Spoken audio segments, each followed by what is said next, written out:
ലോക ക്രിക്കറ്റിലെ ഫാബുലസ് ഫോറായി വിശേഷിപ്പിക്കുന്നത് Virat Kohli, Steve Smith, Kane Williamson, Joe Root എന്നീ താരങ്ങളെയാണ്.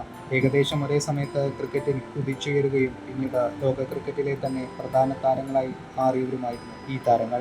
ഏകദിന ക്രിക്കറ്റിൽ കോഹ്ലി മറ്റാർക്കും എത്തിപ്പിടിക്കാത്ത ഉയരത്തിലേക്ക് പറന്നപ്പോൾ ടെസ്റ്റിൽ ഇഞ്ചോടിഞ്ച് മത്സരമായിരുന്നു നാല് താരങ്ങളും തമ്മിലുണ്ടായിരുന്നത്.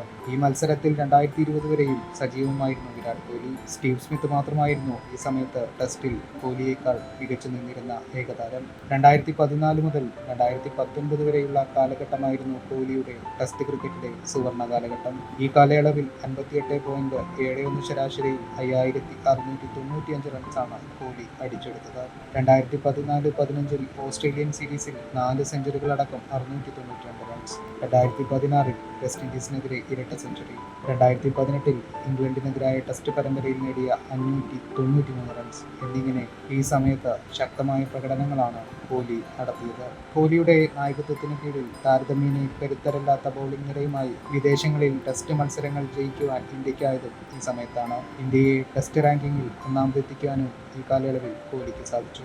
എന്നാൽ 2020 കോഹ്ലിയുടെ ഈ സുവർണ കാലഘട്ടം അവസാനിച്ചു. പിന്നീട് ഗോട്ട് ഡിബേറ്റിൽ കോഹ്ലിക്കൊപ്പമുള്ള താരങ്ങൾ കോഹ്ലിയെ പിന്തള്ളുന്നതാണ് ക്രിക്കറ്റ് ലോകം കണ്ടത്. 2020 മുതൽ 24 വരെയുള്ള കാലഘട്ടം ടെസ്റ്റിലെ കോഹ്ലിയുടെ പതനത്തെ അടയാളപ്പെടുത്തിയ കാലയളവായിരുന്നു. ഓഫ് സ്റ്റമ്പിന് പുറത്തുള്ള പന്തുകളിൽ സ്ഥിരമായി എഡ്ജ് ചെയ്ത് പുറത്താകുന്ന കോഹ്ലിയുടെ ചിത്രം പതിവായി മാറിയത് ഈ കാലയളവിലാണ്. 2020 ന്യൂസിലൻഡ് ടൂറിൽ 2 ടെസ്റ്റുകളിൽ നിന്നും 38 റൺസ് മാത്രമാണ് കോഹ്ലി നേടിയത്.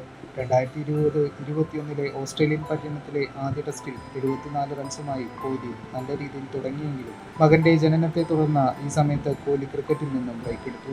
2023 നീണ്ട 1205 ദിവസത്തെ ഇടവേളയ്ക്ക് ശേഷം കോഹ്ലി ഒരു ടെസ്റ്റ് സെഞ്ചുറി സ്വന്തമാക്കുന്നത്. 2024 ബോർഡർ ഗവാസ്കർ ട്രോഫിയിൽ ഒരു സെഞ്ചുറി നേടിയെങ്കിലും 5 ടെസ്റ്റ് മത്സരങ്ങളിൽ നിന്നും 200 താഴെ റൺസ് മാത്രമാണ് കോഹ്ലി നേടിയത്. കരിയർ അവസാനിപ്പിക്കുമ്പോൾ 123 ടെസ്റ്റ് മത്സരങ്ങളിൽ നിന്നും 46.85 ശരാശരിയിൽ 9230 റൺസാണ് കോഹ്ലിക്കുള്ളത്. 30 സെഞ്ചുറികൾ ടെസ്റ്റിൽ നേടാനും കോഹ്ലിക്ക് സാധിച്ചു. എന്നാൽ കരിയർ അവസാനിക്കുമ്പോൾ ടെസ്റ്റിലെ ഒരു ഗോട്ട് ബാറ്റർ എന്ന നേട്ടം സ്വന്തമാക്കാനാവാതെയാണ് കോഹ്ലി ബാറ്റടിക്കുന്നത്.